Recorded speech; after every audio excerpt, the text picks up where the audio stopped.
Assalamualaikum warahmatullahi wabarakatuh.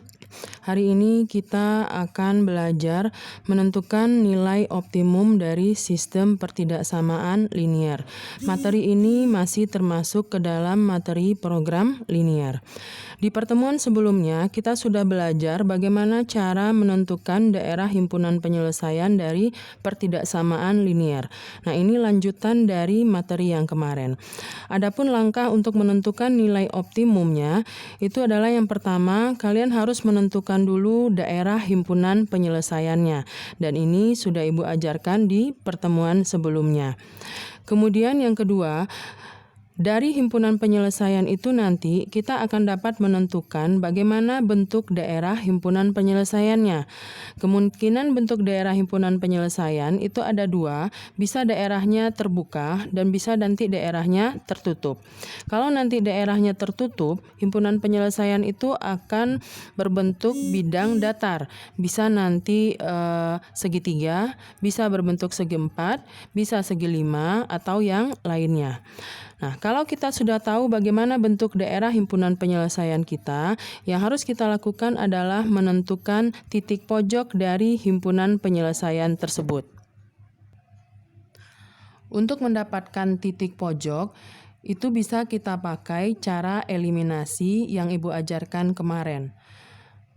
Makanya kalian harus bisa eliminasi. Kalau tidak bisa nanti menentukan bagaimana bentuk titik-titik pojoknya. Kemudian setelah titik pojok kita dapatkan, langkah berikutnya yang kita lakukan adalah kalian substitusikan titik pojok tersebut ke dalam fungsi objektifnya. Jadi nanti fungsi objektifnya ini akan diketahui di soal. Kemudian setelah kita mensubstitusi atau memasukkan nilai titik pojok ke dalam fungsi objektif, kita nanti akan mendapatkan nilai optimum. Nah, kita tentukan nanti nilai optimumnya, yang maksimumnya berapa dan yang minimumnya berapa. Selain nilai optimum, bisa juga nanti ditanyakan adalah titik optimumnya. Untuk lebih jelas, kalian bisa melihat contoh soal berikut ini. Di sini sudah disediakan satu buah fungsi objektif, jadi ini adalah fungsi objektifnya, dan yang ini adalah sistem pertidaksamaannya. Jadi, kita akan mencari nilai optimum dan titik optimum dari fungsi objektif ini yang memenuhi pertidaksamaan yang 4 buah ini. Nah, kita lihat langkah pertama adalah kita tentukan daerah himpunan penyelesaiannya. Ingat lagi materi yang menentukan daerah himpunan penyelesaian. Apa yang harus kita lakukan pertama kali? Pertama adalah kita harus merubah pertidaksamaan ini menjadi sama dengan.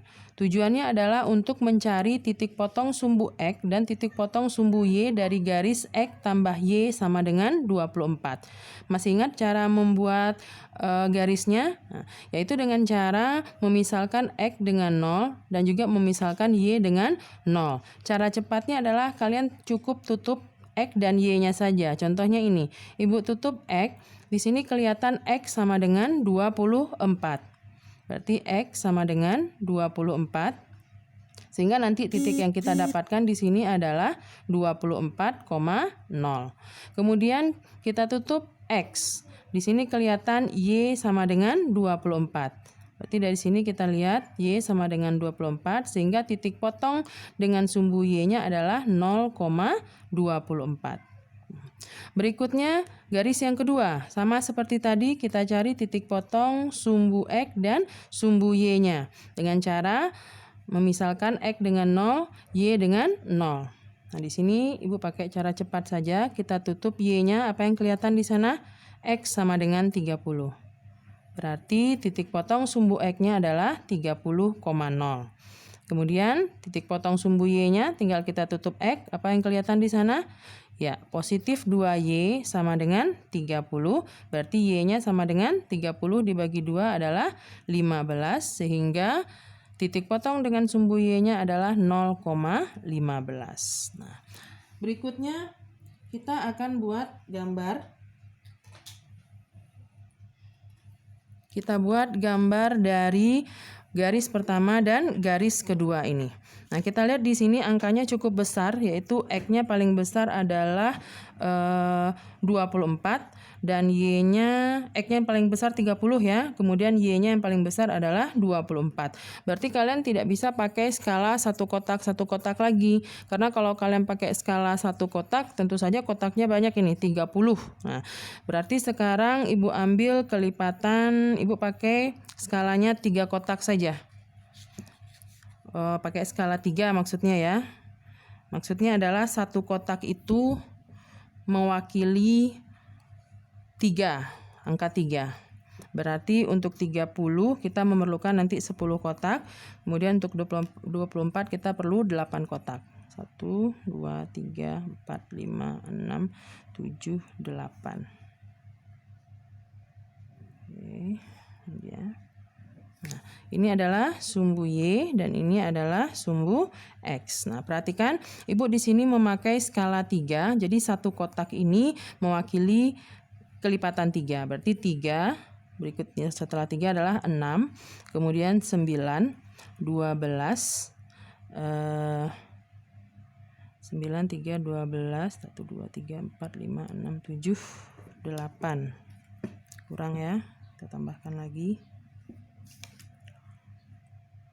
12 tambah 3, 15, tambah 3 lagi 18, tambah 3 lagi 21, dan yang terakhir adalah 24.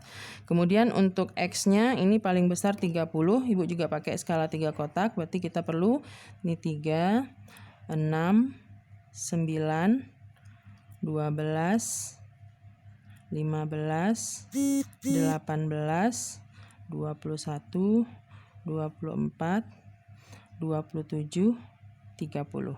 Oke, sekarang kita buat garis pertama. Garis pertama itu titik potong sumbu X-nya adalah 24,0, berarti ini dia. Ini yang 24,0. Kemudian titik potong sumbu Y-nya adalah 0,24. Berarti ini dia. Kita hubungkan kedua titik tersebut. Nah, ini adalah garis yang pertama. Nah, sekarang kita arsir lagi. Cara mengarsirnya kemarin yang Ibu ajarkan ada 2. Bisa kalian mengarsir yang benar dan bisa kalian mengarsir yang salah. Nah, di sini Ibu akan ajarkan cara kedua karena waktu di kuis kemarin itu banyak kerepotan membuat himpunan penyelesaian yang memakai cara pertama, yaitu mengarsir daerah yang benar. Karena kalau kita pakai mengarsir daerah yang benar, berarti harus ada 4 pena warna-warni biar gambarnya jelas. Jadi sekarang di sini yang Ibu pakai adalah cara kedua, yaitu arsir daerah yang salah. Nah, sebelum kita mengarsir tentu saja garis ini harus kita uji terlebih dahulu. Jadi sebelum kita mengarsir, Ibu bikin di sini dulu uji titik dulu.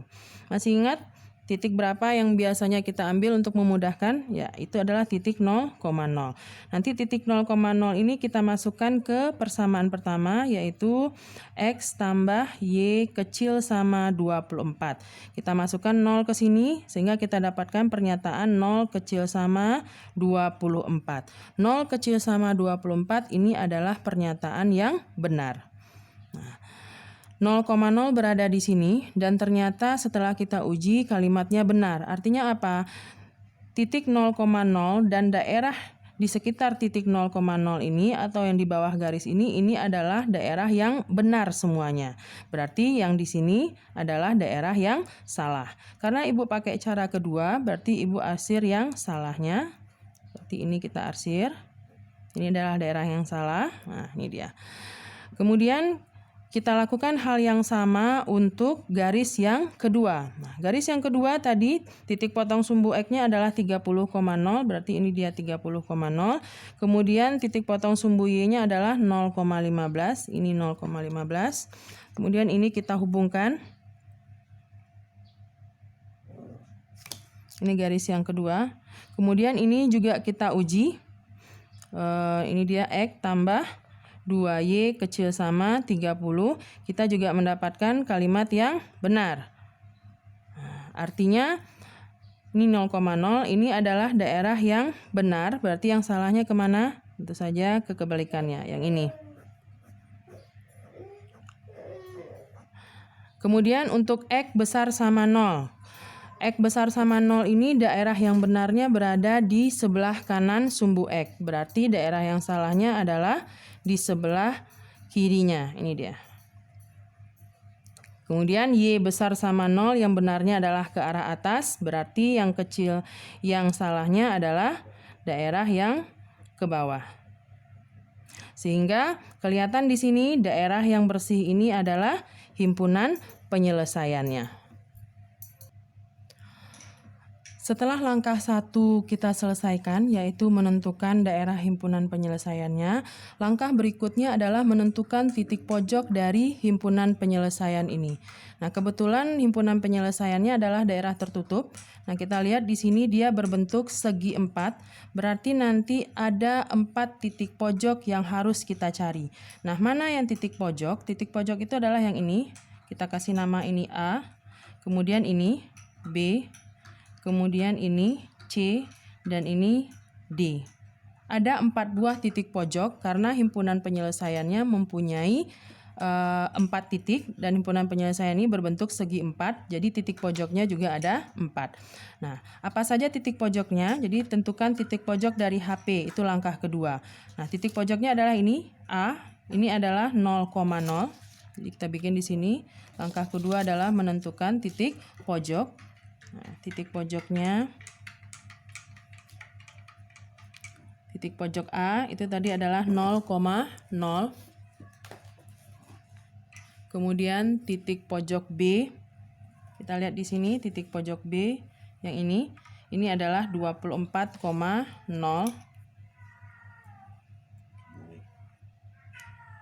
Kemudian titik pojok C ini adalah 0,15.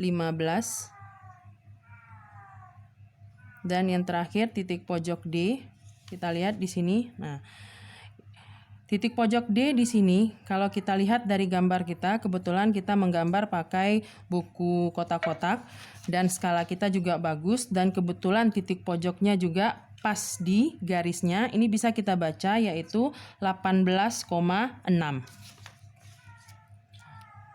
Sekarang bagaimana kalau misalnya kita tidak punya buku kotak-kotak? Misalnya pada saat ujian yang kita punya buramnya cuman buram biasa seperti ini. Tentu saja titik 18,6 ini tidak bisa kita baca langsung.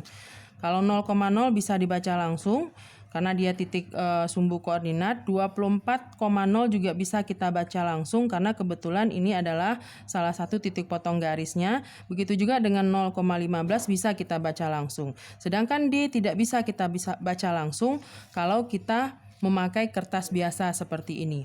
Nah, bagaimana caranya menentukan titik pojok yang tidak bisa kita baca langsung? Nah, inilah yang kita dapatkan dari jalan eliminasi dan substitusi. Makanya kemarin Ibu ajarkan atau ingatkan lagi bagaimana cara eliminasi dan substitusi ini karena nanti terpakai untuk mencari titik pojok. Nah, siapa yang kita eliminasi dan substitusi? Tentu saja adalah garis perpotongan yang membentuk titik D ini. Nah, sekarang kita lihat titik D ini terbentuk dari titik potong garis pertama dan garis kedua. Berarti yang kita eliminasi adalah persamaan pertama dan persamaan kedua ini. Sekarang kita lihat persamaannya adalah X tambah 2Y sama dengan 30. Kemudian X tambah Y sama dengan 24.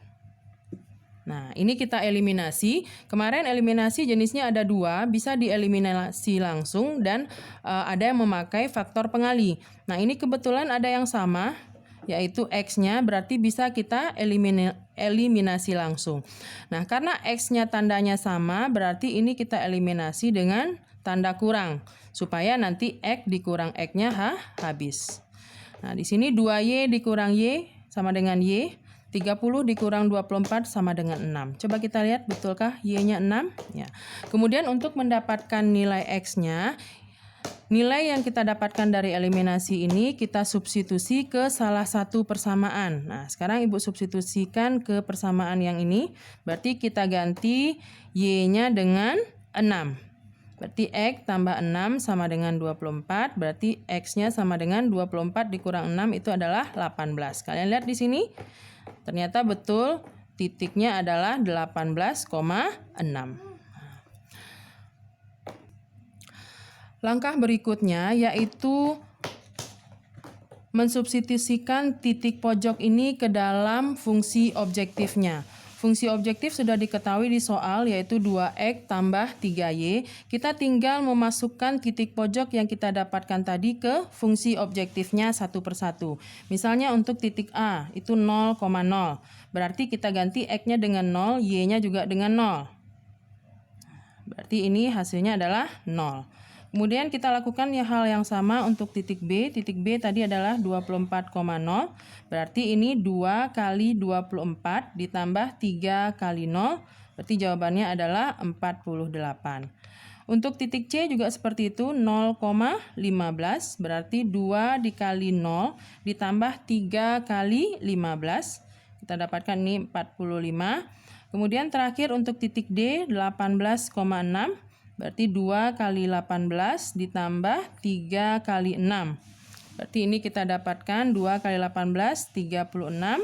3 kali 6 adalah 18. Sehingga ini kita dapatkan 54.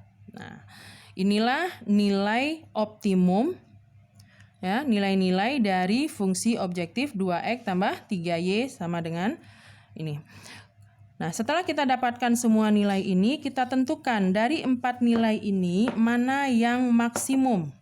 Jadi kita lihat di sini nilai optimum itu ada 2, yaitu maksimum dan nilai maksimum dan nilai minimum.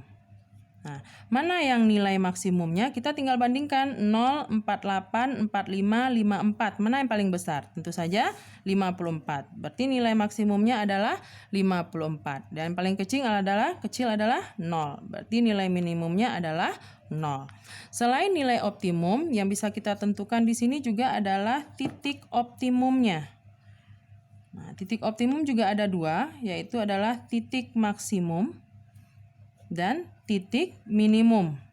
Nah, ini sejalan dengan nilai optimum. Tadi nilai optimumnya adalah 54. 54 ini kita peroleh dari titik 18,6. Berarti titik 18,6 ini adalah titik maksimumnya. Sedangkan tadi nilai minimumnya adalah 0. Kita dapatkan dari titik 0,0. Berarti titik minimumnya adalah 0,0. Nah, ini untuk langkah yang keempat. Langkah yang keempat ini nanti bisa kalian sesuaikan dengan pertanyaannya. Karena nanti bisa saja yang ditanyakan cuma salah satu dari yang 4 ini saja atau keempat-empatnya ditanyakan. Oke, anak ini Ibu harap kalian bisa mengerti. Kalian pindahkan semua materi ini ke dalam catatan kalian dengan gambar yang bagus dan dengan langkah yang jelas, supaya nanti kalian bisa mengerjakan soal latihan setelah materi ini. Terima kasih. Wassalamualaikum warahmatullahi wabarakatuh.